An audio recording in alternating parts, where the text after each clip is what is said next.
As you can see, I have a file here that has a selection of layers. If I come down to the timeline, just scroll down here, you can see we've got about 10 layers.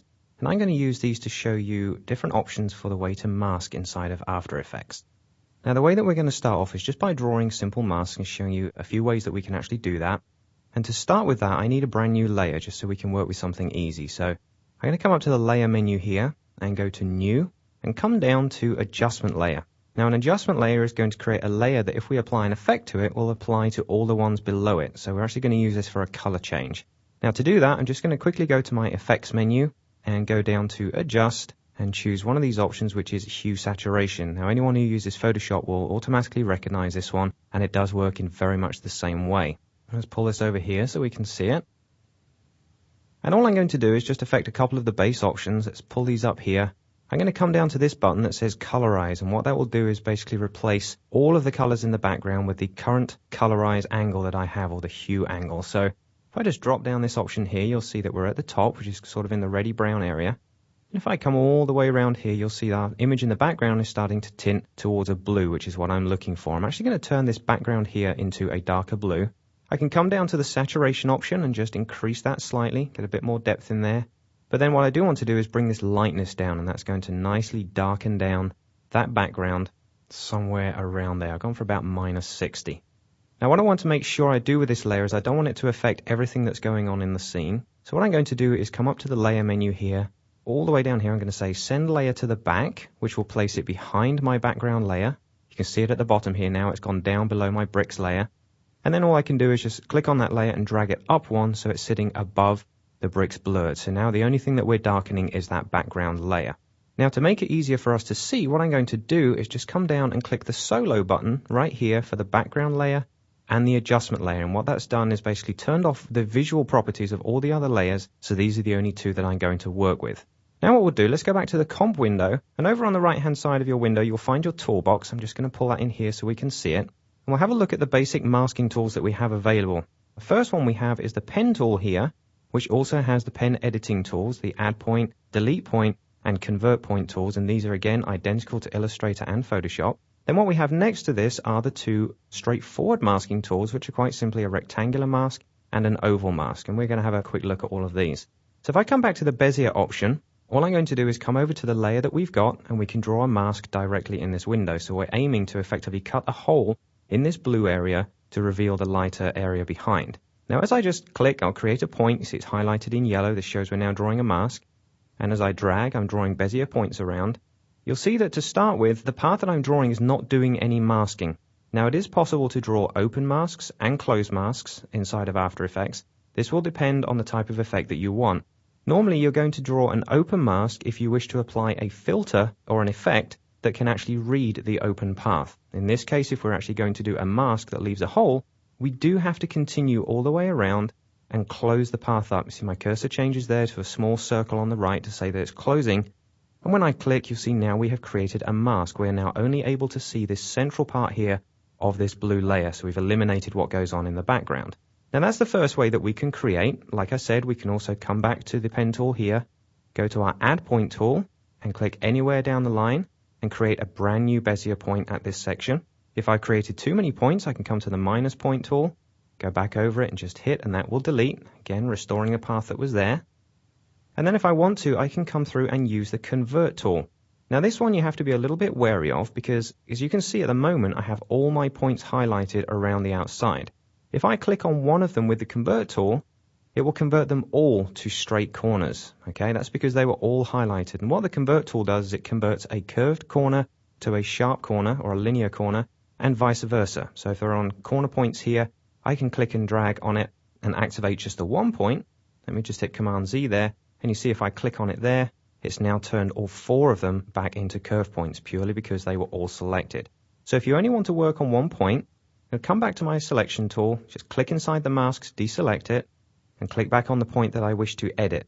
Now I can either come back to the tool here and choose that, or alternatively, a keyboard shortcut wise, on the Mac I can hold down the Command key when I'm over the point, or on the PC hold down the Control key, and you see my cursor changes to the Convert Point tool. So what I'm going to do is just simply click on there, and you see that one point has been converted into a linear corner point, whilst the rest of them are still Bezier. So this is showing you a good way to edit the paths.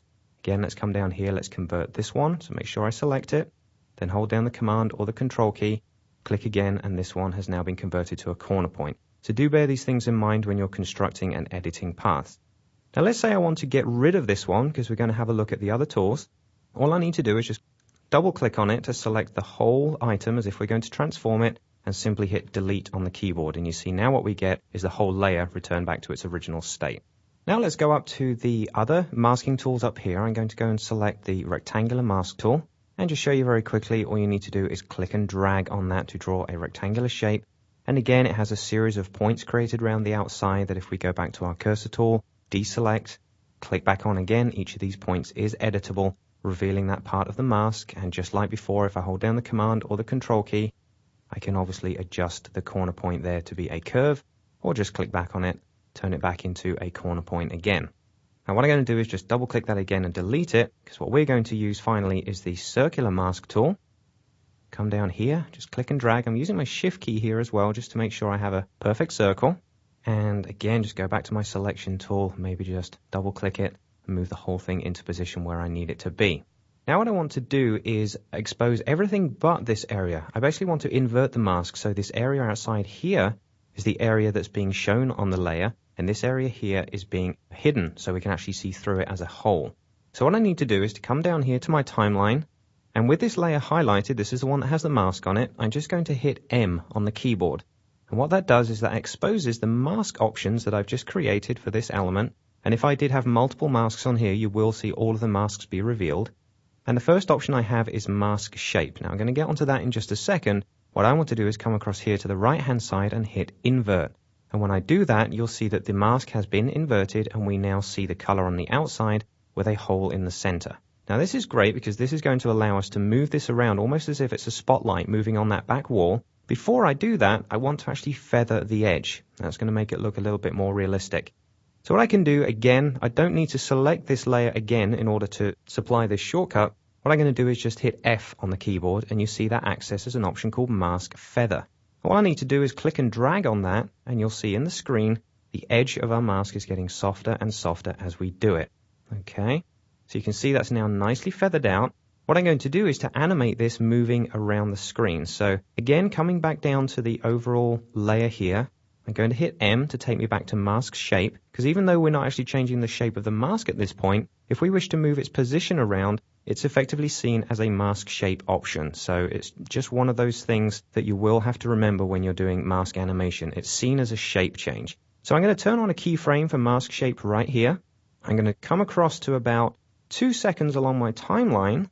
Okay, and then I'm going to come back to my layer here and double click it. So I have the whole thing selected, and I can just click and drag this along to a different location on the page. If I just scroll through my timeline now, you'll see that the mask is now animating, moving through that section. So what I'll do is keep going across to about 4 seconds on my timeline. Just move your time cursor to that point. Again, just double click it to give all the options around to be able to move it. It's like a free transform button. Move it across to this third location. And then I'm just going to use my time cursor to scroll across to the very end of our animation. Again, let's double click it and move it down to maybe the bottom right. So if I now come all the way back to the beginning of my timeline and just click and drag across, you'll see that the mask is now moving around that window. It's got a nice sort of hard bounced edge to it, which is pretty cool. So I'm happy with that. I'm going to leave that exactly as it is. So this shows you immediately how easy it is to create a mask on any layer. We've used an adjustment layer, obviously. Apply simple keyframes to it and also adjust the feathering on the edge. So this is a great way to actually start the animation. What we're going to do now, though, is look at bringing in masks from another application. We're actually going to bring in some Illustrator masks. So let me close this one up, and I'm going to turn off the solo buttons here. And you can see all our layers intact now. I'm just going to command click on this layer to deselect it. And obviously we can scroll through here now, and you see that the spotlight is now moving pretty nicely behind our character. Okay, now what I need to do at this point is jump across into Illustrator and open up the file that I want to work with. What we're going to do is look at a cool way to actually apply some animation to the eyes. I want some eyeballs moving around inside of here, but very sort of simple masks, but all done on one layer. Rather than animating multiple layers, I'm going to do it very simply using a series of multiple masks on one single layer.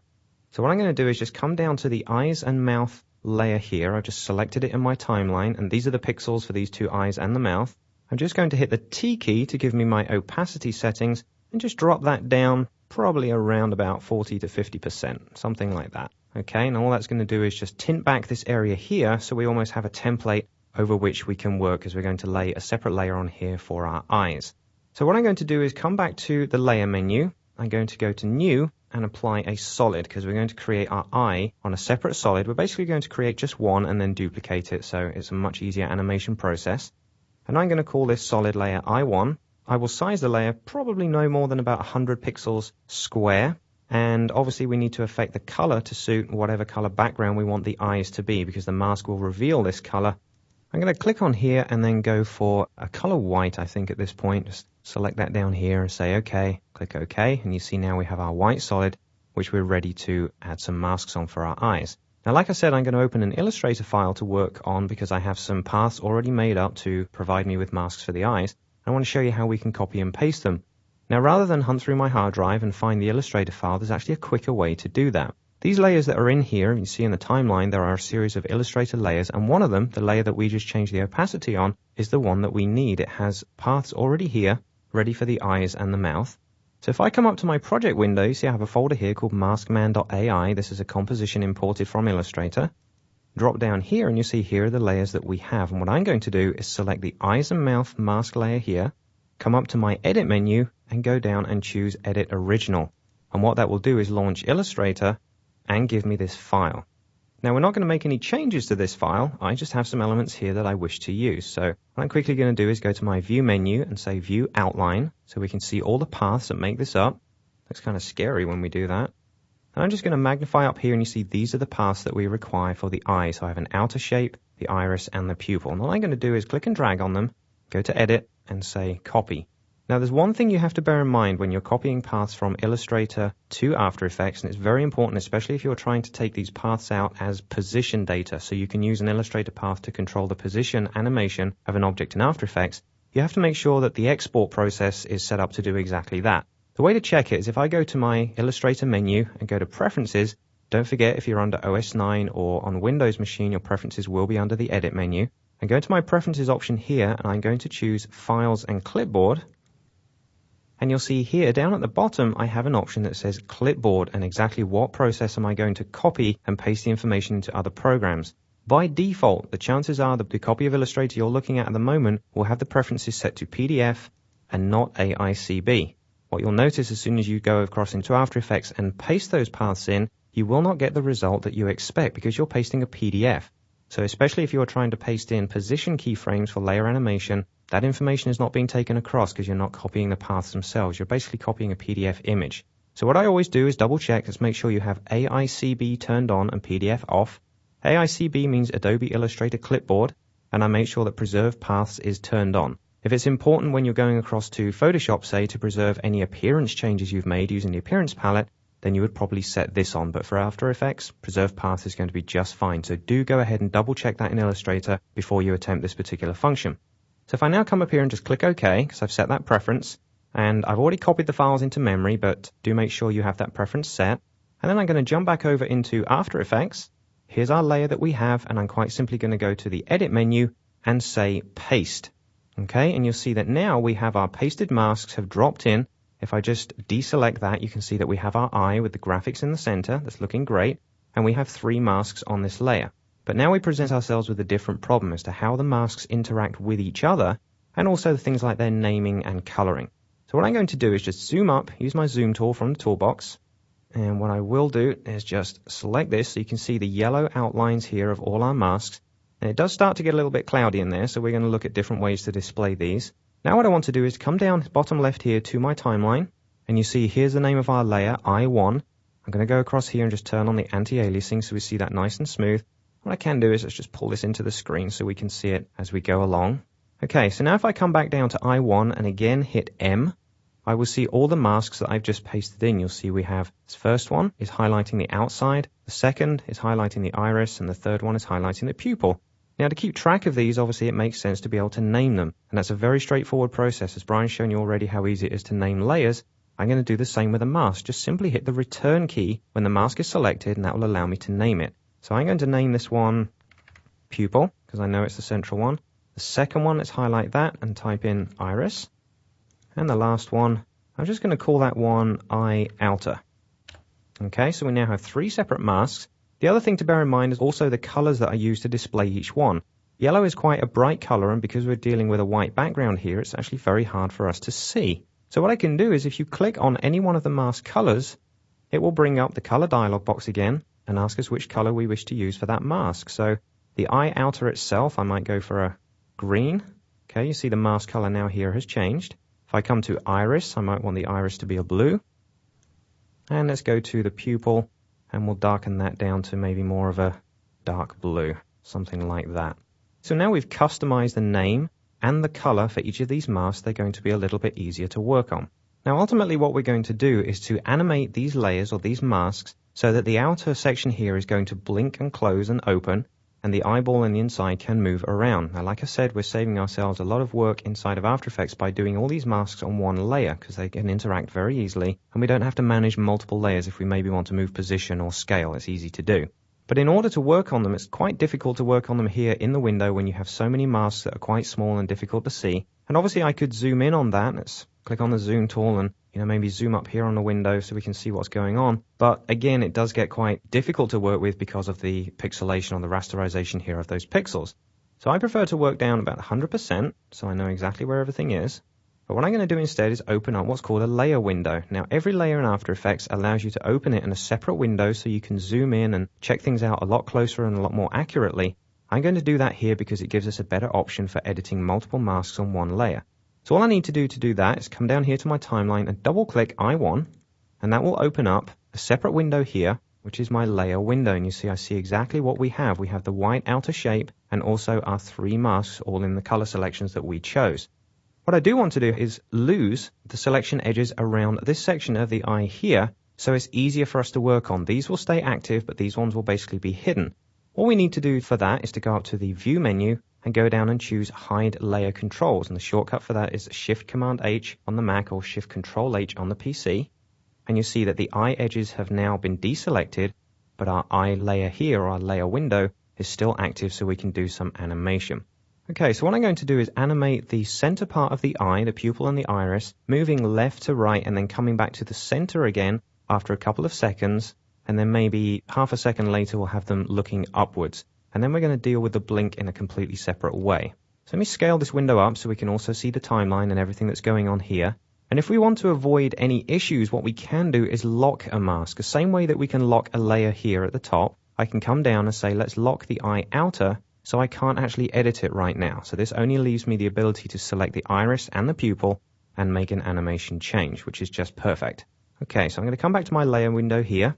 I'm also going to click here and zoom up on that. Let's go to about 200%. And then if I come down here to the timeline, I'm going to click on the name iris and pupil. And you see that selects both of these masks here. And I'm going to use a new keyboard shortcut, which is Command-T or Control-T on the PC, which brings up the Free Transform dialog box. I'm not actually going to scale this, but it does make it easier for me to move both of them at the same time, just simply by calling that shortcut up. Now take a look at this. As I drag this file around, you'll see that the central part of the eye is moving inside the area on the right-hand side, but you will notice one problem. As we go outside of that, we're getting basically what's called a difference. And it's the same as doing a compound path inside of Illustrator and with shape layers inside of Photoshop. Because the paths are all on one layer and they're all basically set to a default transfer mode here of difference, each one gives itself a negative result when it passes through the other one. So the eye looks great when it's inside. We can see it's transparent through the iris here. But when we move outside of that, which we may do because we want the eye to come down here, this is a problem that we have to get around. So we will animate the eye in just a second. I need to show you how to get around that option. So I'm just going to hit Escape just to get away from that Free Transform option. And I'm going to zoom back down to 100%. What we actually need is another mask. Basically, the way that it works is when you're applying a setting here to make each of the masks transparent, having an uneven number of masks does make it quite difficult. Having an even number makes it easier to say, let's combine the eye on the outside here with an outer mask, and then the pupil and the iris on their own. It's almost like you're grouping them into sets of 2, and this will cure our problem. So what I'm going to do is come back up to the toolbox here and choose my rectangular mask tool. And all I'm going to do is draw a very simple rectangular mask that covers the whole layer. Okay, so this is going to create a 4th mask on this layer. Just go back and choose my selection tool. Let's come back down here to the timeline. And if we come down towards the bottom, Again, I'm going to use my H key to give me the hand tool and just scroll down. You can see that I have mask 1 down the bottom here, which is obviously mask 4, but because we renamed all of these, it's reset itself. I'm just going to highlight that one, hit return to name it, and call that one outer. Just hit return to OK that. And then what we need to do, I'm just going to scroll up just a shade so we can try and see all the masks together. And you'll see what's going on here is these are the mask blending modes that we have available. So if I click on one of these, you can see that we have difference, darken, lighten, intersect, subtract, add, and none. So you can effectively keep a path there, but not use it as a mask. Now the normal default is add, and that means the layer mask is actually added to the layer. And then you can use other functions such as subtract to do basically a pathfinder function. All these are actually called Boolean functions, which means you use one shape to cut a hole out of another one or add to it. So I'm just going to go through and set these up the way that they should be. What's quite important though is the stacking order, the order in which these layers appear inside the timeline. So I'm just going to close these options up so we can see them easier. And I'm also going to have to unlock the outer one so we can place it in a different layer order. And I'm going to move them to the topmost layer upwards. So I'm going to say pupil wants to be the very top mask. Then we have iris. And then we have eye outer. And then we have the outer layer here. Now all we need to do is to just check the mask blending modes here so that they all match. So the pupil, because it's the original one, I'm going to set that to add. Now that would add the original mask to the layer. The iris, which is going to want to be compounded with it, would say difference. And I'll leave that as it is because then that leaves a simple compound path. The eye outer, because we're adding now a new path to it, because don't forget we're trying to keep these in pairs, this will also be add. And then the last one would become difference, because again they're needing to subtract each other. But the last thing we need to set is the fact that this eye outer here, at the moment, it's kind of adding itself into the center, and this one is becoming difference, which is why we're seeing a hole here. What I want to do is kind of flip this one around so it combines itself with this outer mask. And all we need to do for that is to tell the eye outer here to invert. And you'll see what we have now is exactly what I wanted to see. I have just the eye shape and just the central objects exactly the same as we had before. But what I'll do now is come back into eye outer and the outer shape and just lock those. If I come back to my layer window here, zoom that back up to 200%, come back and select pupil and iris, again Command T or Control T to free transform, and then drag that. You'll see as I now go beyond the boundaries of my mask, the outer shape, because it's a compound path, has been selected perfectly to make this a wonderful mask. Okay, so this is now exactly where we want to be, and what we're going to do is just animate this eye now moving very simply left and right. So what I'll do is I'll start somewhere over here on the left, just leave it in that position.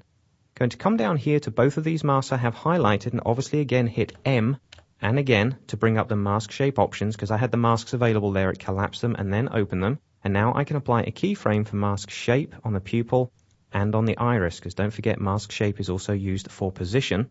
And what we'll do is in our timeline, I'm going to scroll across to about 1 second. Again, hit Command T or Control T to free transform and take that eye and simply move it across into the far corner. I'm just going to leave a pixel or two of white available on the right hand side there so it doesn't completely disappear. And then at 2 seconds, scroll across to 2.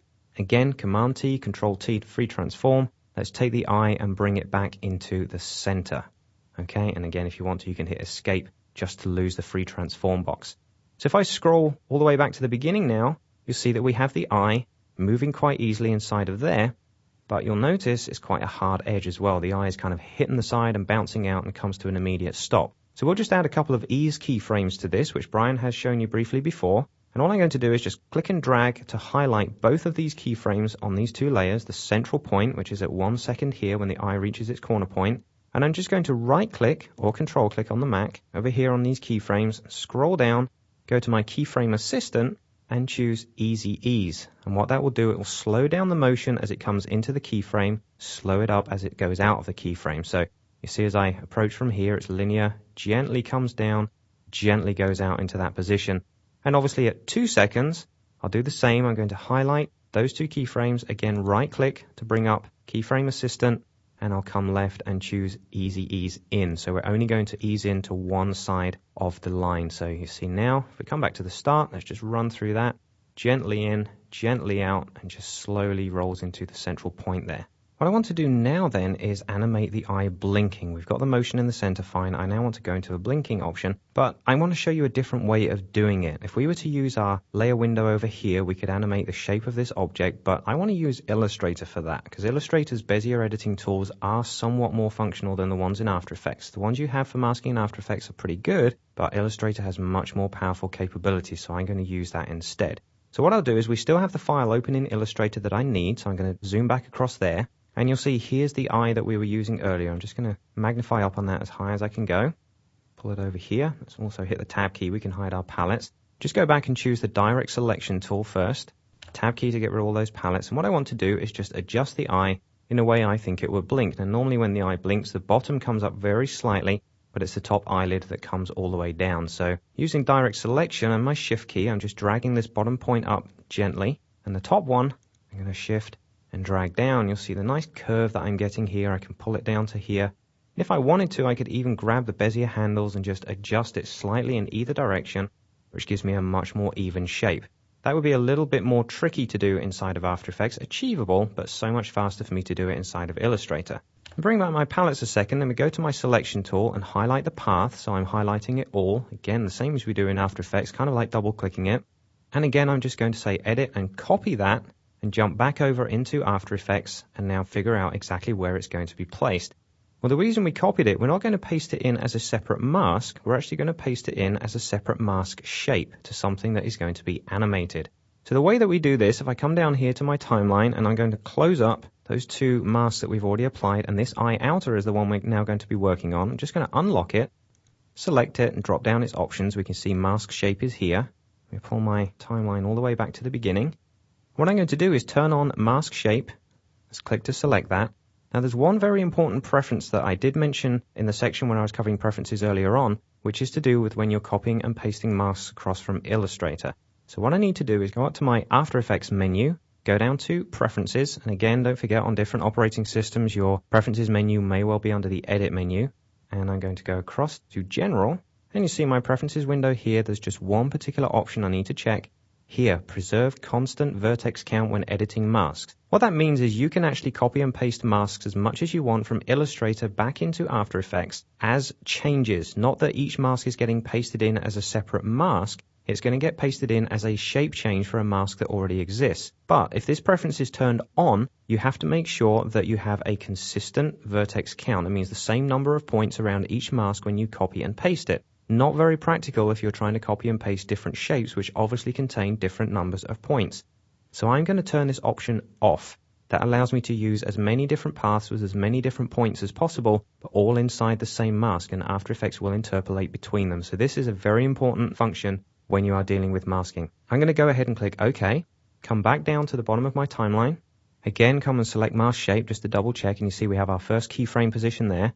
I'm going to come out to maybe 5 or 6 frames across and quite simply go to Paste, Command V or Control V, and that has pasted in a mask shape change. You see that I pasted in the Illustrator path, but as a specific keyframe value. It hasn't come in as a separate mask. It's been pasted in and edited this object.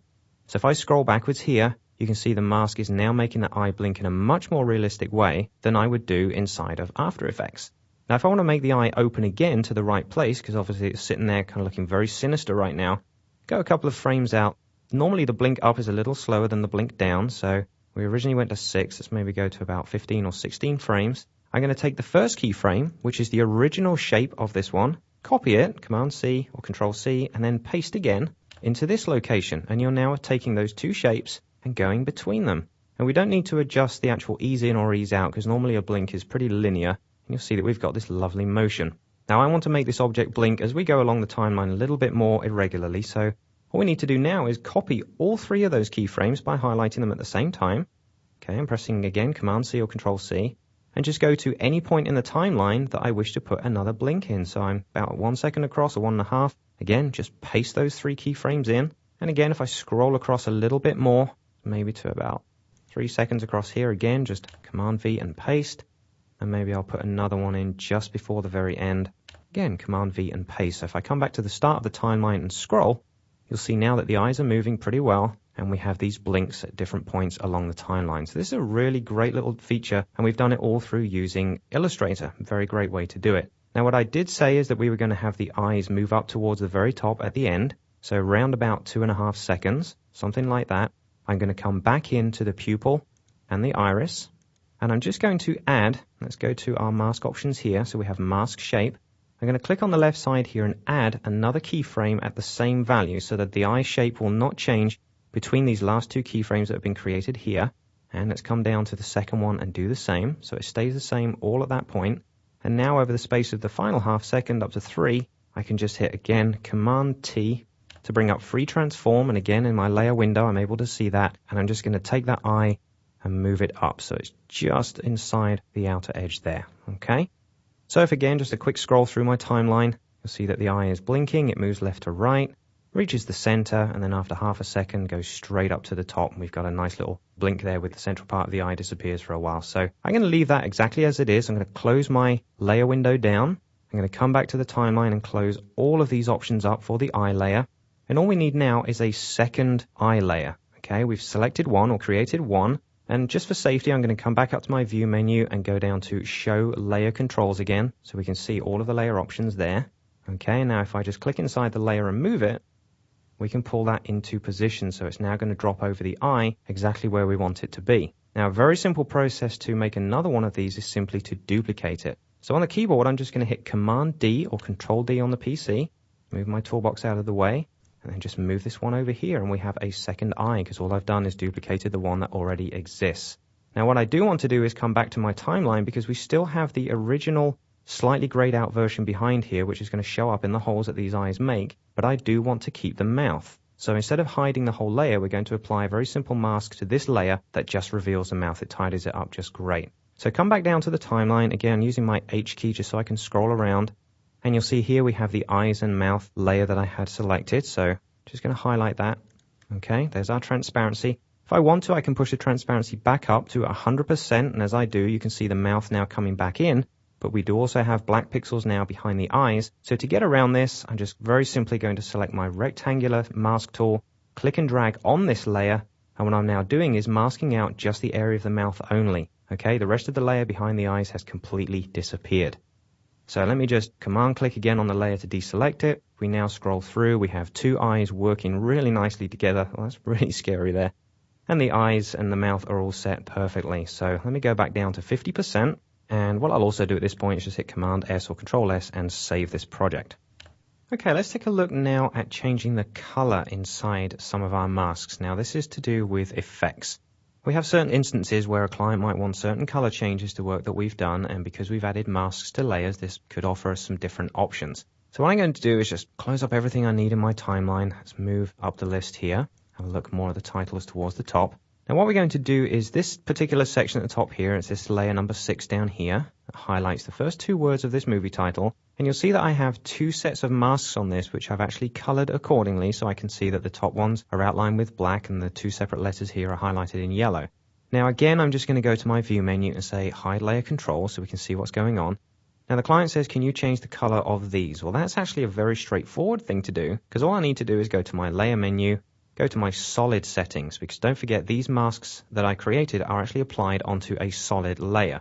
So all I need to do is come down to the color box option here and say, yeah, let's pick a new color. Let's maybe go for the green, say OK, click OK in this dialog, and that whole layer will change to green. Now that's really straightforward. But what I want to do is to vary the color. So the client now says, no, I want a gradient in there. Okay, I want a ramp of color. That's a different issue. We're not using an Illustrator or a Photoshop file here that may allow us to say edit original. So we can actually use an After Effects filter for that. So I'm going to go to my effect menu at the top here, select it and go all the way down to render and come down to almost to the bottom and choose ramp. Now, as soon as I choose that, you can see that a standard black to gray ramp has been dropped into this area, but it's looking a little bit strange around the bottom here. Now there's a reason for that. If I pull my effects window up to the top here, this has just been open because we've added an effect, you'll see that there is already a drop shadow applied to this layer. Now this is first in the render pipeline. Whatever appears in the top here, other effects are added on top of it. So the ramp is actually being applied to the pixels inside the mask as well as the drop shadow. That's why the shadow is changing color. So all I need to do is let's just close these two up just to make it easy to see. And I'm going to take the shadow and put it down below the ramp. Okay, now we have the original ramp is being applied first into the pixels and then the drop shadow underneath it. Let's open up the ramp options and let's just change some of these. So we have position options. We can choose the start and finish point, exactly as if we were inside Illustrator or Photoshop. What I'm interested in is just editing the colors here. So I'm going to go to my start color. Again, it brings up the color window. Let's just come up the top here, and I'm going to go for something kind of deep red, I think. Let's go for something kind of burgundy color. Okay, you see the color at the top here is changed to a red. And then as I get down towards the end color, I'm going to make that more of a brighter red. So let's just darken that down a touch. Very sinister looking colors here. Okay, the top is a little bit too light there. So let me just go back and darken that down. Good thing about these, obviously we can change it as much as we want to. So we've got a very, very dark mask in here, which is working pretty well if we want to keep it hidden. The good thing about this is, don't forget, our original animation of the spotlight in the background here at points is going to come right up to the corner there, almost highlight it as if it's hidden in the corner. So this is a good way to apply a gradient to your layer. There's a couple of other options we can do in here. We can even scatter the ramp, which adds a little bit of noise into it if you want to make it grainy. So there's a few options in here you might want to play around with when you try out these lessons. Now another thing that the client might then add is, okay, well, I like the gradient in here, but I wish to change the E and the N back to, let's say, a white. Now again, this presents us a problem because they're all on the same mask. The effect is being applied to the whole selection, and we don't see the green anymore because that's covered up by the ramp. So the solid layer color itself is not an issue anymore. So what I'll do is go back to my effect menu, come down here to render, and then go across and choose another basic one that's called fill. Again, as soon as I select that, if we look in the comp window, we can see that the color has been added again to everything. Now this is pretty cool. It's actually made it red, and the shadow is even red because, again, it's being applied on top of everything else because of its order, and the drop shadow is being counted in. It almost looks like it's bleeding off the bottom here. So again, all I'm going to do is put the fill up here. So the ramp is first, then the fill, and then the drop shadow. So the shadow appears underneath it. And don't forget, both of these filters are just working with the mask information that we have. We're effectively adding color in and making changes. But the cool thing about fill is it allows me to choose individual masks with which to apply this effect, because at the moment, adding the fill is replacing the ramp. The stacking order in this list is overriding the ramp. So what I'm going to do is in fill mask here, I'm going to choose my options. Here's all the masks on the layer. 1 through to 8 are the letters across the top, and then down here is E and N. So I'm just going to highlight E, okay, and you see that's now filled just that one. And then we can go into the actual color value itself, and let's just crank that over to a white. Okay, so we've replaced that one. And then in order to apply it to a second one, we simply apply the same filter again. It's that straightforward. The easy way for me to do it is to have this selected and then hit Command D to duplicate the fill. It's now added the second one of the same effect, the same color and everything else.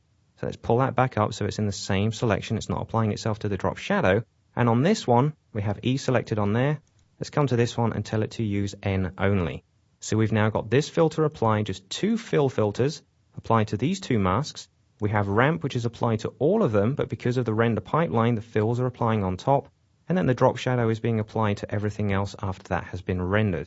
So this just shows you how you can use gradient and a fill to affect a mask, even though it's maybe had a back color applied. Even if the layer contains a photo or a QuickTime movie of footage, you can still replace it with these values. Now, whilst we're on the subject of effects, let me close down this effects window, and let me just pull my timeline back to the very start. And what I'm going to do is quickly go to my layer menu, do a new solid. I'll keep all the colors the same, just again check make comp size is turned on so it fills the whole layer out. And I'll go back to my view menu and just show layer controls so we can see all the edges. Now sometimes you have to draw a mask that might be 2 concentric circles that make up kind of a border, as if you had a thick border that you were going to use for a mask. Now, rather than draw 2 Bezier circles on this layer and then try and position them centrally and scale them both at the same time, keeping their thicknesses the same, because obviously if you scale 2 circles which are together as Bezier paths, they will change thickness as you get smaller and larger. There is an effect that will allow us to do that. So I'm just going to point this one out in case you're faced with this instance. Again, I'm going to go to Effect and down to Render and come down here to Ellipse. And what that's going to do is a very simple filter that allows me to apply a simple circle or an ellipse to my layer. Now I'm just going to hit Command U at this point. What that will do is actually change the quality of this layer so it's on anti-alias. You can see it's a lot smoother there now, saves me going back to the timeline. And then I can adjust the settings here. So you see I can affect the width and the height of this ellipse.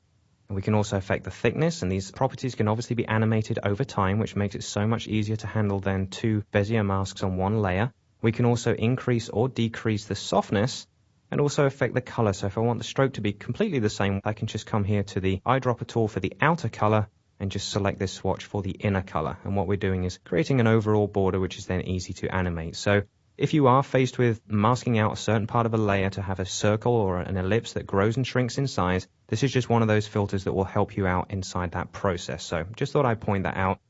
What I'm going to do is I'm still going to need this solid layer because we're going to apply another effect to this. What I'm going to do is whilst I'm down in the timeline and this solid layer is highlighted, I'm just going to hit E on the keyboard, which shows me its effects. Click on that to select it, and that will bring up the effect settings window. So that's a great way to bring it up shortcut wise. An ellipse is already highlighted here as an effect. I'm just going to hit delete and get rid of it because I don't want that anymore. We're going to add another one on here. Now before I add this final effect, let's close that down again. I'm going to come down to the timeline and just click on the eye icon on the left hand side for this solid layer just to hide it, because the final thing we're going to do is add a small piece of animation to this character. The eyes, as we know, come up to the top, and at this point the hat is going to come off the top here and just reveal something underneath his hat, and then we're going to have some radio waves coming out. Again, another reason for using a filter as opposed to animating multiple masks, which could get quite confusing. So let's scroll along the timeline to the point we have the eyes blinking here. We've got all that movement. And then just at this point where the eyes start to move, which is about 2:15 along the timeline, we're going to take the hat layer, which I'm going to scroll down here on my timeline. It's layer number 9, just pick this up. And I'm going to hit Option P or Alt P and apply a position keyframe for that because I want it locked into that point. And then let's just scroll along a shade more fairly quickly, maybe about half a second or just under. And I'm going to take the hat and drag it off the top of the screen, and we'll see that, hey, this guy has no hair. Okay, let's take that off there. And you'll see now we've set that animation so his eyes are going to look up as soon as the hat goes. And then what we'll do is we'll bring in the effect of our solid layer. So we're just going to have some radio waves emanating from the Total Training logo over here in the middle of his head. Now, I'm going to scroll back to the top here and just take my solid layer, the one that we're going to apply the effect to, and just drag it along so it starts where our time cursor is, because I don't want it to appear before this point. If I add my effect, it will be visible from the very start unless I add animation keyframes for transparency, say, to make it disappear. So this is just a quick and easy function for this. What I'll do now is come back across and turn this layer on, and then we'll go in and add our final effect. So again, let's go up to the effects menu, come down to render, and choose radio waves. Now this is very similar to the ellipse filter because it's allowing us to generate circles, but this has got a little bit more power to it. What I'll do is just scroll through the timeline a little bit, and what you'll see is coming out from the center here, we have a series of concentric circles or radio waves that are being generated from a central point. Okay, now we're just going to customize those to make them a bit more fun. So I'm going to take my producer point here, and you'll see that I have my central selection on screen. I'm just going to move it up to the center of the Total Training logo over here on his head. And you see this is now the point that's generating these radio waves. And all we're going to do now is just customize a few of these settings because there are a lot of things in here we can use to animate these radio waves. Now the first thing I might have is the option to say which wave type do I want. Well, at the moment I have a polygon selected. I can either choose the image contour, so if this layer had an alpha channel, let's say an image, I could run the radio waves off that shape. So it's pretty cool if you have a QuickTime movie, say, of a background that's been keyed out and the movie effectively has an alpha channel, the image contours would actually be reflected from that alpha channel. So you could have someone running along and these radio waves actually recognizing the shape of their body if they've been keyed out. The other way to do it, which is pretty cool, is to do a mask. Now that means we could then come into the mask options. Let's pull the toolbox in here, go back to my mask tool, and just come over here and very quickly draw a mask on this layer. It can be any particular shape, it doesn't matter. And obviously I could copy and paste one from Illustrator if I wanted a particular shape and size.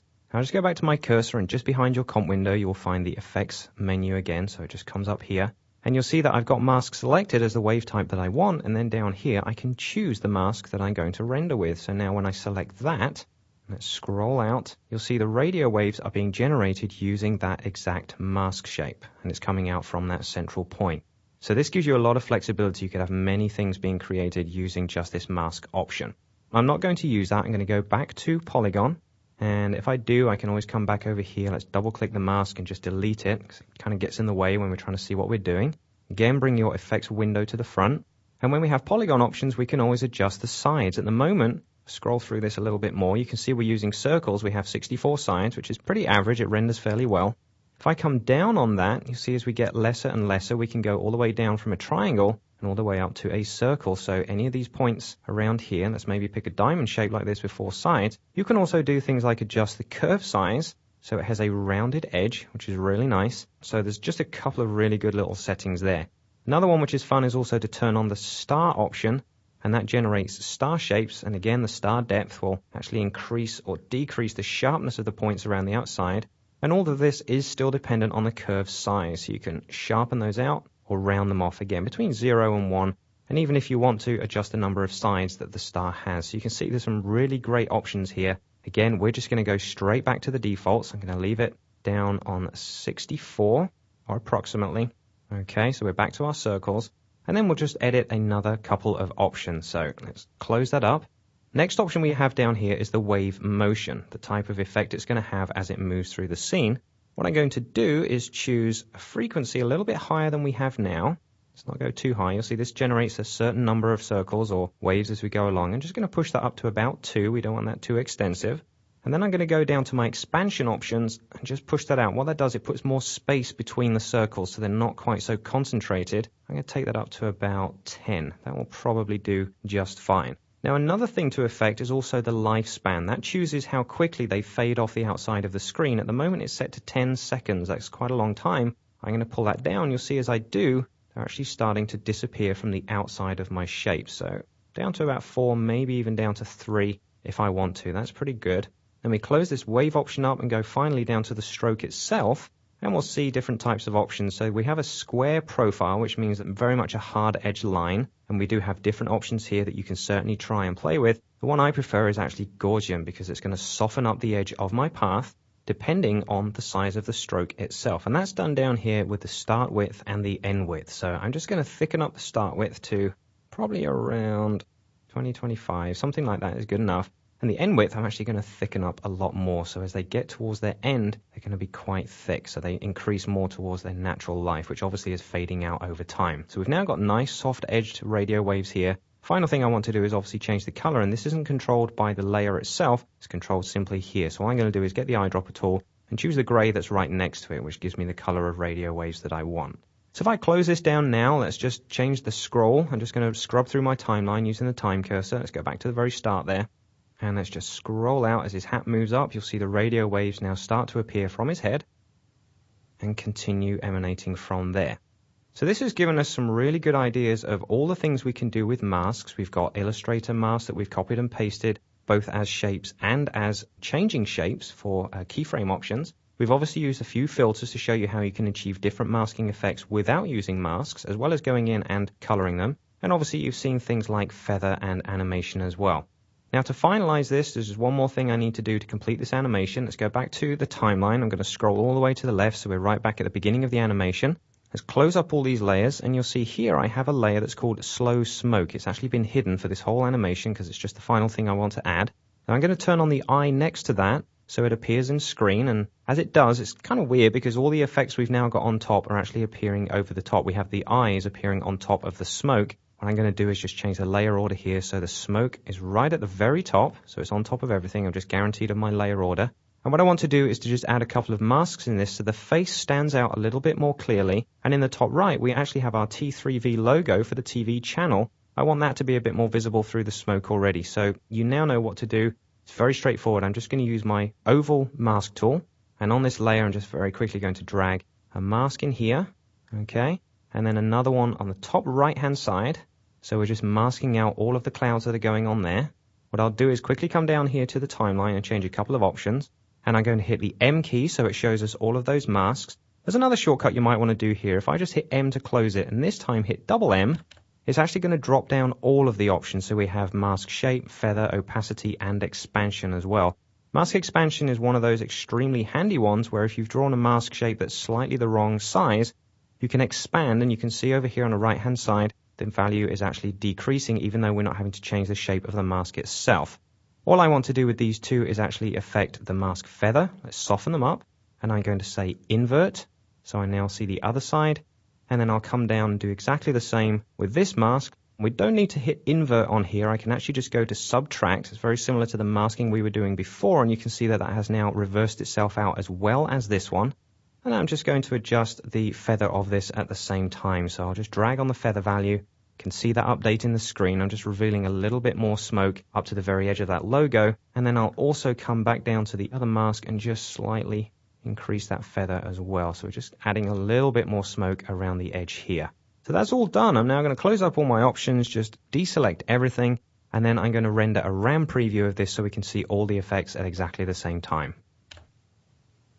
And there we go. We can see all the motion of the eyes, the hat flying off. We have our radio waves. We also have our color changes in the background. Our spotlight is moving around feathered over in the back there, and all our animation in place. So this is a really cool way of playing around with masks in After Effects, and hopefully this will give you some great ideas to have fun in the future. Now, before we continue, there's one thing I want to go back to which we visited briefly in the import section, which is how to deal with masks that we've imported as shape layers from Photoshop. The way that After Effects deals with those is quite different, and you may encounter some problems with that. So I just want to go over that, and this is pretty much the ideal section to do it. So what we're going to do before we continue, let's go ahead and close down this composition we've just been working on. And let's close up this folder here in our project window. And then all I'm going to do is just double click to bring up the import dialog box. And then we're going to choose this metal sign backdrop. You should remember this from the import section we did earlier on. It's a multi-layered Photoshop file. And I'm going to come down here and choose to import it as a composition with cropped layers. And don't forget, that means that all layers will be their original size, not everything cropped down to just the size of the composition or the Photoshop file itself. So if there are any layers that are larger or smaller, this will bring them in at that specific size. So go ahead and choose that and click Import. And then the composition that appears here in your main project window, go ahead and double click that to bring it up and have a look at it. Now obviously it looks exactly the same as what we had before. We still have no pattern background here. We're not going to touch over that. What I'm concerned about is how these shape layers come in. These three letters were created in Photoshop using vector paths, which we could have copied and pasted as masks into After Effects if we needed to. But After Effects obviously has this nice workflow between Photoshop and After Effects that allows us to bring these in as vector masks on a solid layer. That, in essence, should allow us to edit them and adjust them if we want to increase the amount of color available by just sliding parts of the mask up and down. This is where the problem comes in. That's what I'm going to show you. What we need to do is to come down to the timeline. If we just scroll through here, we can see all of the layers that make up the composition. And we have a couple of pre-comps in here. These are layer effects that After Effects has basically converted into small pre-comps, contains 2 or 3 layers depending on the effects, in order to achieve the same look that we had inside of Photoshop. What we're going to do is open this one here, number 8, which is Layer Effects Comp, and I need you to obviously hold down the Option key or the Alt key on the PC and double click that in order to open just the composition. Now you'll see it's made up of 3 layers. We have the T3V Vectors, which is the original lettering layer that we have from Photoshop, and we also have 2 layers on top of that that contain emboss effects to give us the highlight and shadow. But we're not worried about using those at this point. This is purely to highlight about the vector masks. So let's go ahead and turn off the visibility for those 2 layers on their own. And then what we'll do is let's change the background color of our composition just so it stands out a little bit brighter. So let's go up to the composition menu, go ahead and choose background color, and very quickly and easily pick up the eyedropper tool and just choose one of the lighter grays that's sitting to the right hand side. And that means the logo will stand out quite nicely there. What I'll also do is I'll just hit the period key to zoom up slightly on my composition and go ahead and turn on full quality. We can see exactly what's going on. Now the anti-aliasing is not set at the moment, so it's slightly jagged on the edge, but that's not the problem here. What we want to see is what happens when we adjust these masks. So if I go ahead and click on the edge of one of these, you can see that in yellow we do have a highlight showing the vector shape mask that's come in from Photoshop. And if I click on it, I can select the individual points just as you would expect. And if I drag them in, I get the exact result I would require. I'm actually removing some of the color by adjusting the mask. But check this out. If I drag outside of the area, I don't get anything. Basically what's happening is that the pixels contained in the layer in Photoshop are being rendered here using an alpha channel inside of After Effects. This layer, even though it has a mask assigned to it, also has an alpha channel assigned to it because it's a layer inside of Photoshop. So to get around this problem, we can actually turn off the alpha channel and then we'll be able to fill these areas with color by simply adjusting the masks. So let's do like we've done before in the import lesson. Go across to the project window. Here we have our metal sign backdrop comp1 folder. This contains all the elements we just imported. Go ahead and drop that down. If we go through here, we will have the T3V Vectors file name. We see there's a couple in here, so what we can always do is expand out the name section there so we can see more. So I do have a spare version in here, but here's the original one, the T3V Vectors. Okay, just go ahead and select that, and then hold down the Control key on the Mac or the right click on the PC, and click on it and choose Interpret Footage and Main. and then go ahead and turn off or say ignore the alpha channel. Okay, so that just totally disables the transparency brought over from Photoshop. And when we say OK, you'll see the area has now filled in my composition. So now we can pretty much pull that around in either direction quite happily, until we get to the very outside edge, and now we encounter a second problem. You see, as I drag this around, there seems to be a rectangular boundary around the whole layer that prevents me from increasing the size of this more than the size of the layer itself. And that's basically what's happened. You remember when we imported the file, we said import composition as cropped layers. Well, each of the layers comes in at its own specific size. We can see here this one is 586 by 190. Even if we turn off the alpha channel, we're not able to render anything more than the layer's size itself, which is exactly this rectangle. So it's kind of a sticky point. If we imported the composition just using a standard setting, so all the layers are cropped to 720 by 540, we wouldn't have this problem at all. You could drag that around as much as you want. You wouldn't have any problems with pixels not rendering. But then you lose a lot of other functions, like any larger layers would turn out cropped and not be any larger than 720 by 540. So it's kind of one of those things you have to weigh up as and when you import this file into After Effects. It's just something I needed to point out to make sure you know it's there as and when you encounter this issue. Okay, we're pretty much done with that. Now, I mentioned a little while ago about using all the masking things we've done so far to enable you to have fun in the future. One of the things you will use masking for extensively in order to have fun and also do some really cool work is for a process called rotoscoping. Now, that's something we cover in a lesson over on set 4 of our training series, very in-depth detailed descriptions of rotoscoping techniques. But there is a new tool inside After Effects 6 that enables us to do rotoscoping a little bit easier and faster. I'm going to introduce that to you in the masking section just so you can use it as and when you reach that point when you'll be doing that kind of work. So what we'll do is go ahead and close down both compositions, which we can do just by closing the main composition window right there. And in my project window, I'm just going to scroll up, tidy everything up, and we're going to open this composition here called RotoComp. Go ahead and double click that. And if your preview size is at 100%, we can quite easily just drop the size down, and we can see what we've got is a shot of a very, very, very fast cyclist hammering around the corner here. This is actually me racing a few weeks ago. And what we're going to do is just use the Roto tool to cut this out in a very quick and easy fashion. We actually have a background set out in here that we can just animate very easily. But it really is just to show you the tool and how easy it is to work with. Now, first thing we'll do is to make it fast is obviously get rid of the layers we don't need to see. So down in the timeline, let's go ahead and solo the Race PSD layer, quite simply by clicking on the solo icon there. And then we can zoom back up to 100%. Just by hitting the period key and go ahead and turn on full quality. So we have nice smooth anti-aliased edges. And I'm just using my space bar here to scroll around to where we need to start. So basically, it's all involving masking tools, the same as we've seen already. If we go across to the tool palette here, we can see the Bezier pen that we are familiar with. And obviously extra to that, we do have things like the Add Vertex tool, Delete and Convert, all the things that we've used already.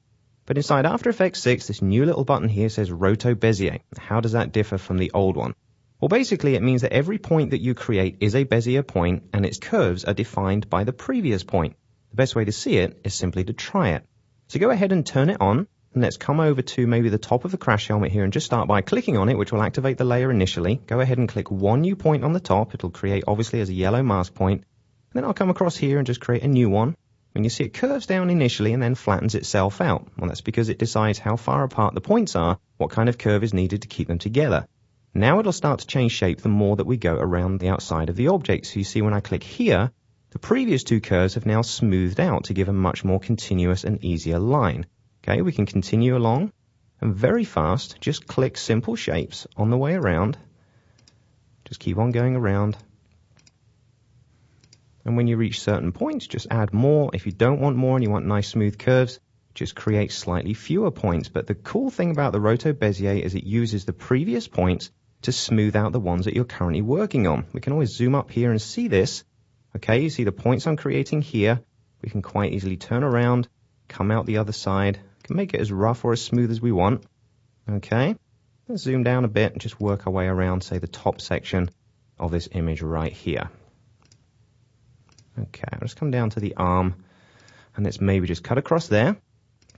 And these are all points that we can tidy up afterwards. It's not a problem, but you can see it's exceptionally fast, a very quick way to go around the outside of an element without even having to drag a single curve. And that's the joy of doing it this way. So let's cut straight across there, all the way across the back. Let's go straight up to the back of the number here. And obviously I'm just using my spacebar there to scroll very easily and very quickly. Exactly the same process as working in Photoshop. It'd be very handy if this tool was in Photoshop. It's a pretty fast one. Continue around and then work our way up towards the back here. And it's just so nice that you're not having to worry about how many curves do I draw, how far do I have to drag that point to make it reach the previous point. You know, what happens if I put this point on a corner or anything like that. It's simply as fast as you want to make it. Now the good thing about this is obviously all these points are animatable, and it makes it very easy to do rotoscoping because there are more points and their curves naturally affect each other. Just a much smoother way of doing the work. So let's come all the way around to the finish, and as soon as we click, we're obviously going to close the path out and the mask is finished. So let me just hit the comma key there and go down a section, and I'll just gently go back to my selection tool and click in the center here so the whole shape is highlighted. And you can see we've basically performed that mask, but you can see how fast we did it. It's very important. Now once we've got that path, any adjustments that need making don't require any other tools. We can actually stay on the selection tool. We don't need to use the add point. We don't need to use any specific click and drag in order to add curves because obviously every curve is in place. So again, I'm just using the period key to zoom up here on a certain area of my image. Let's go and choose maybe the area around the front of the face here. Needs a bit of retouching. If I click on the mask, you can see all the points that are there. Every single one, there's no Bezier handles, but as you adjust them, the curves either side also adjust to fit. So we can fine-tune a mask. And don't forget, we could have keyframes turned on here, so everything's a lot smoother and a lot easier to animate using this process. But you see how easily I'm retouching this without having to drag any handles around or decide if I need to make a new point or even convert a corner point to a curve point. I'm simply just clicking and dragging, and I've got the ability to follow a shape very closely. Now obviously all of the other features of masking such as feathering, keyframing, mask expansion and everything else still apply, but you can see here what we've done is used a brand new tool which will make your rotoscoping work much easier, much faster, and definitely much more enjoyable. Okay, let's go ahead and close down that composition, and now let's take a look at one of After Effects 6's new features, which is called Auto Trace. Another brilliant way to do some very cool masking, and also the ability to add some effects to that. It gives you a few more options to play with when doing animation. We're going to open first the Auto Trace composition you see here in the top of your project window. Go ahead, double click that. And we'll see a nice illustration. We've used the same backdrop in Photoshop that we had a second ago, this nice metallic backdrop. And I've also got a 3D rendered car that I've done here, which we've got a couple of versions of just to make a finished animation. But what we're going to do is use the alpha channel information of this car initially in order to perform an auto trace. We'll just go through the basic processes. Now what I'll do is I'll initially solo the top layer, just the yellow rendered car, as I called it. And if I just drag through the timeline here, you can see it's a very simple 360-degree rotation of this sports car. And what we'll do eventually is that will cut out and we'll see a different version underneath. So we're just going to focus on this one initially. And because it has an alpha channel, which we can always double check by clicking the transparency icon here, we can obviously see there's no more pixels on that layer.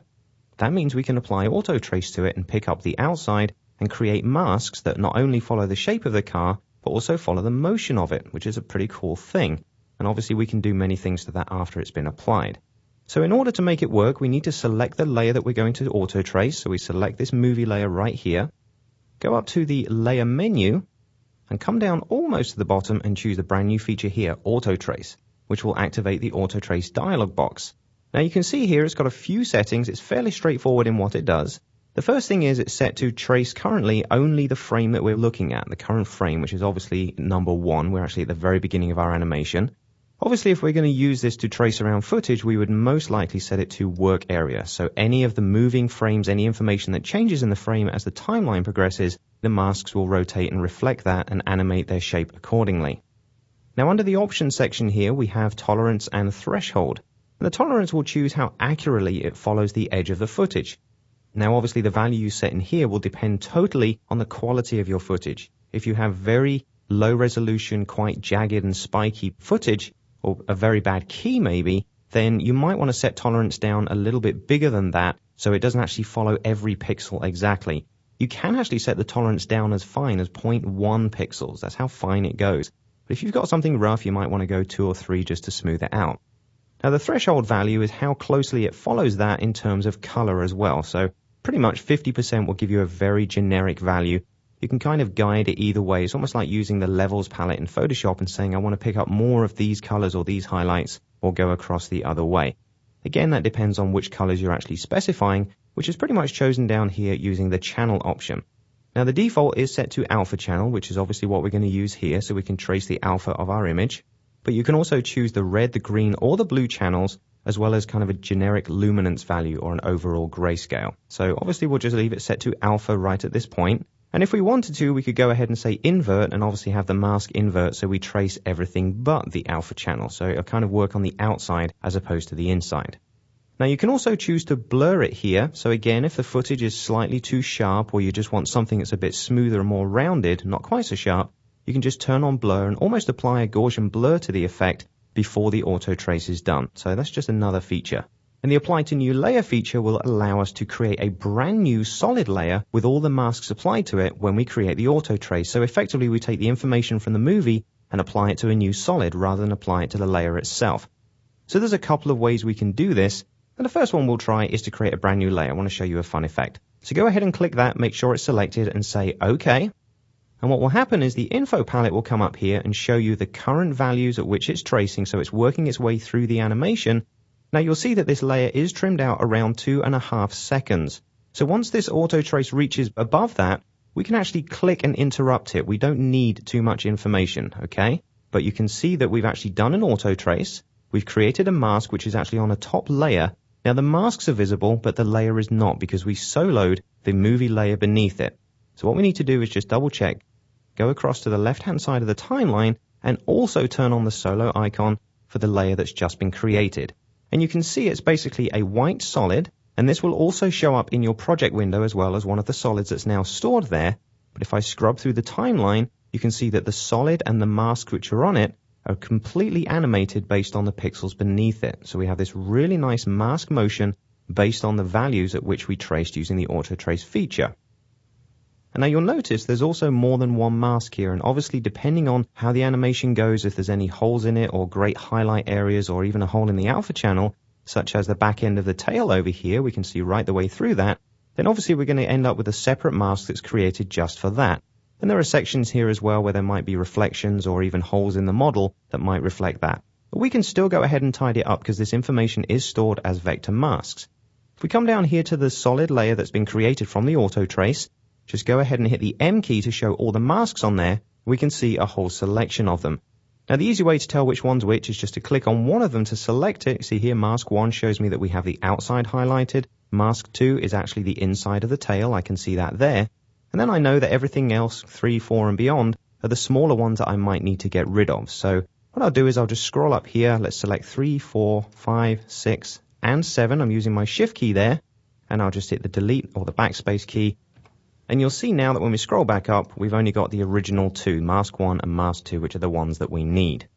Okay, now that's set. We can see over here on the left-hand side of the timeline, these are all the mask-shaped keyframes that have been generated from the auto trace function. So obviously these follow around the exact shape of the alpha channel based on moving shapes, almost as if you'd animated it yourself. But you can see the auto trace as a great little tool.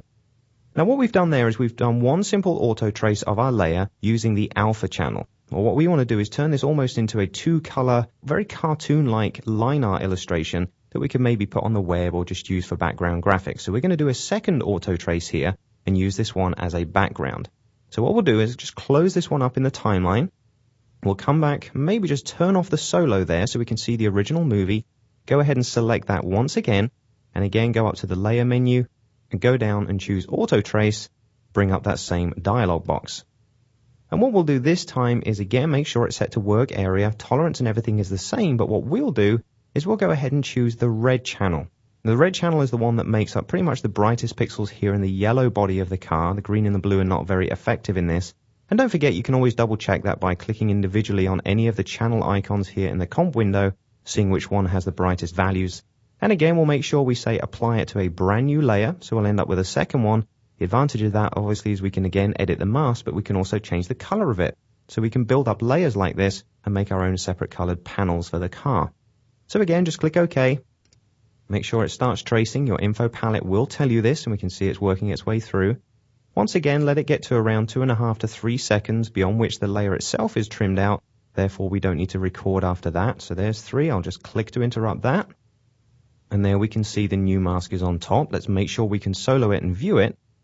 Come down to the timeline. Let's go up and turn on the top one only, the one that we've just created. And for this time, we'll turn off the visibility for the original layer as well. So we're only seeing the new auto-traced one. If we drag through that, we can see the shape. We have the windows, we have the panels of the car, there's certain highlights on the wheels. And all these masks that are sitting over here are obviously related to different pieces that show and hide at the same time. So you can see they appear and disappear accordingly. So we've seen how to tidy those up. If you want to tidy them up, you can. It's completely up to you. Just make sure that they're obviously part of the animation or not. It was okay on the previous one because I just wanted a background, but something like this may be included as this wheel turns around or the front of the car turns around. And obviously the masks interact with each other as they pass through each other. So do check that before you start deleting them. Now what we can also do is change the color here because we now have 2 layers. If we turn on the background one, we have the original background, which is white, and then we have the new panels on top, which are also white.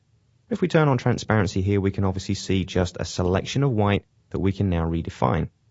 So what we'll do is select the first solid layer, the first one that we traced, which is actually layer 2 now. This is the background outer one.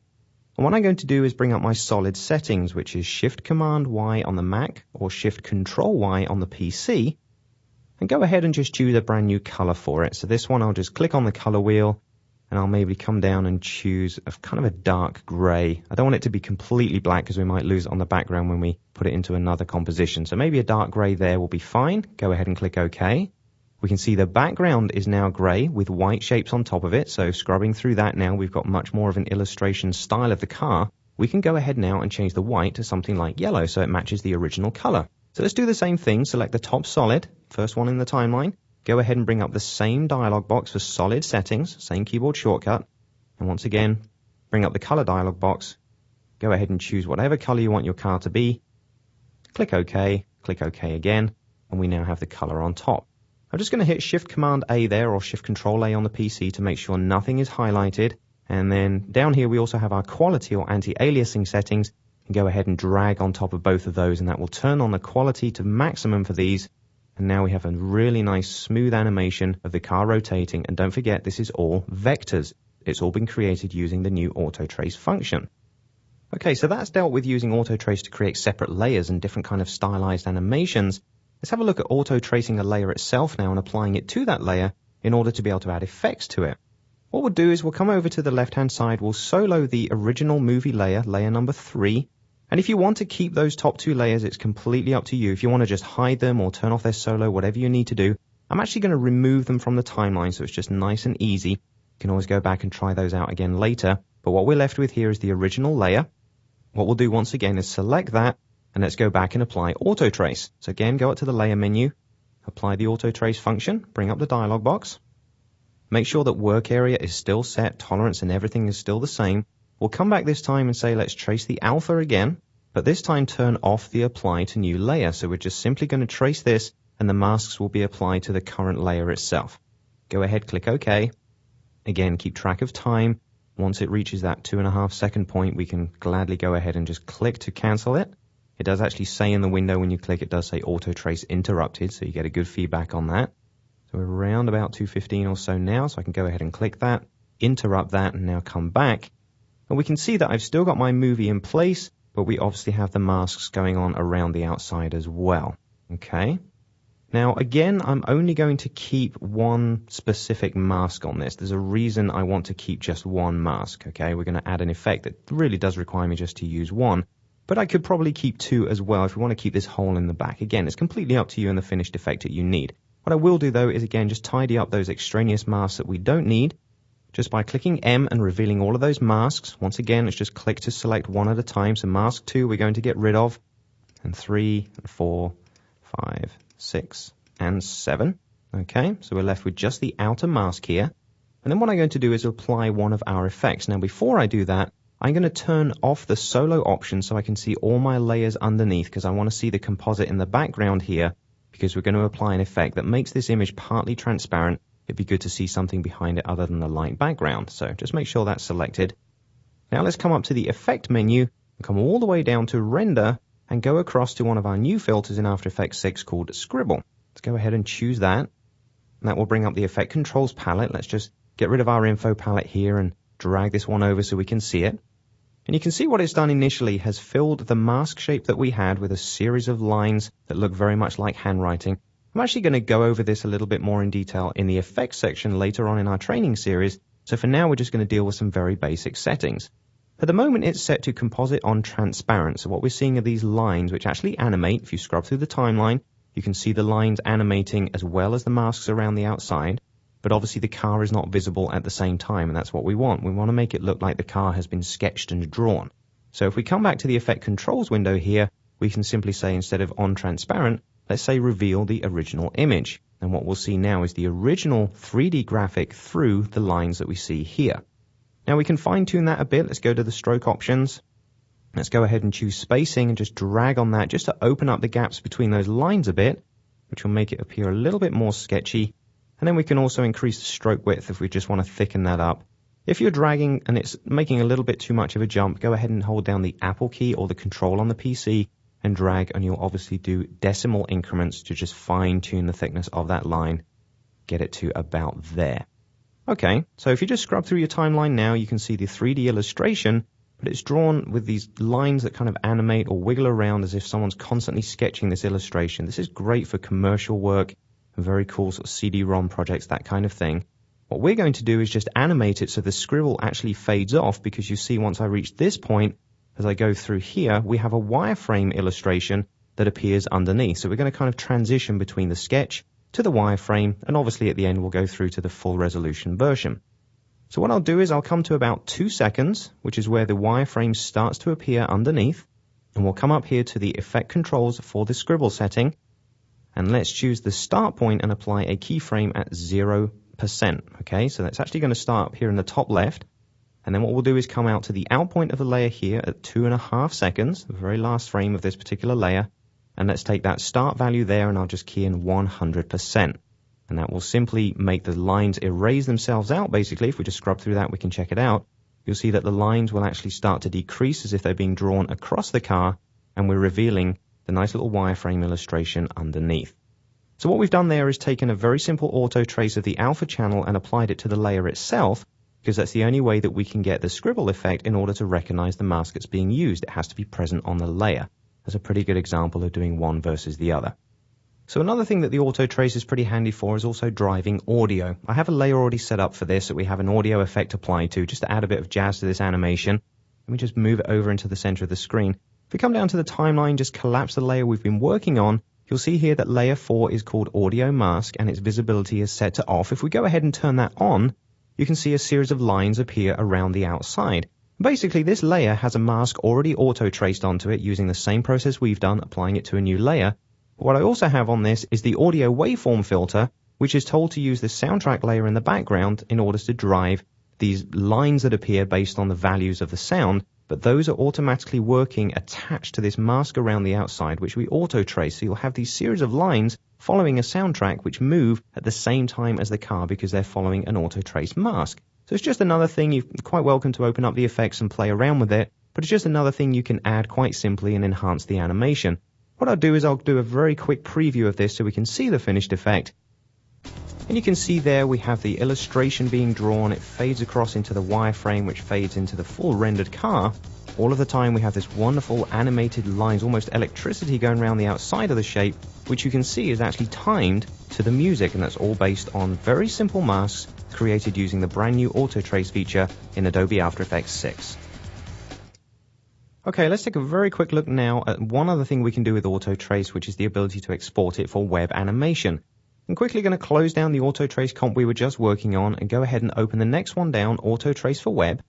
And if we double click and open it, we can see a silhouette of a character. Now this was actually taken from a green screen cutout that we shot this morning of me. And all I've done is I've performed an alpha channel auto trace on it. I have my auto trace layer here at the top, which if I scrub through the timeline, you can see the vectors are animated and it follows exactly what I was doing. And if you want to, you can always check out the original movie is underneath here just by turning it on there. Let's go ahead and make sure the top one is still selected. Now we want to export this as something called Adobe Motion Exchange or AMX format. And this allows us to take any animation from After Effects and put it into a timeline in live motion and turn it into a Flash-based web file. Now, AMX itself, or the export facility, is not new inside of After Effects. But obviously, everything we've done here with auto trace just opens up a brand new thing there where we can actually take animation or silhouettes of people or the whole car that we just saw and place that on a web page as vector graphics. But there's something very important about the auto trace feature which can make you run into problems if you're not aware of it. And that's all I'm going to show you here.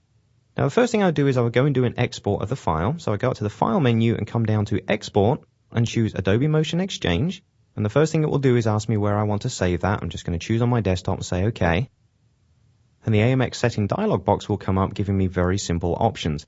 I basically have them always turned off. If I'm just going to export vectors, I don't need either of these options. I'm not going to export any audio, and also I'm not going to export anything that has video in it, anything that's rasterized, anything that has effects applied to it. So anything that will be unsupported by the vector engine in my web package is simply left out. So that's pretty much everything I need. Now, if I choose OK and export that, and if I went into Live Motion and opened it, I would encounter quite a serious problem. There would be no graphics in the Live Motion file. I would have a file that's got the correct dimensions, and it has the correct duration, but there's no graphics in it. And the reason for that, we chose to turn off any unsupported features, okay? So anything that could be rasterized or anything that's not recognized by vector format would be turned off and left behind. Well, even though we're dealing with vectors here, the auto trace feature actually activates something which cannot be supported by vectors, which is one of the blending modes for masks. If we go ahead and select our top layer, the one that has the masks on, hit the M key to show me the mask, there's only one, which is our outer shape, but you'll see here that the standard mode it uses in order to interact with any other masks that might be set is by default set to difference, and that means that when they cross over each other, they make holes, so there's kind of compound paths. This is a function that cannot be replicated inside of Live Motion, so if you export a mask with this feature turned on, it will not appear inside Live Motion. So all we need to do is make sure that Add is selected. Every mask that's set to Add, which is the default mode, will export just fine. Then you can go ahead and simply choose AMX Export again and open that up in Live Motion. Now, just to finish this off, I can show you an example of the finished product. If I go back to the desktop, inside the source files for this project, we can actually find there is a Flash file in here called stevesite.swf. If you want to open that, or you have the Flash player and you can preview that and see the animation play. You can see the animation of the character, very simply done. This file is only about 15K in size. You can see it's very easy to take a silhouette using the auto trace feature, export it as vectors using AMX, making sure the masks are set to Add instead of difference. And now you can see there are even more things that you can do with the brand new auto trace feature in After Effects 6.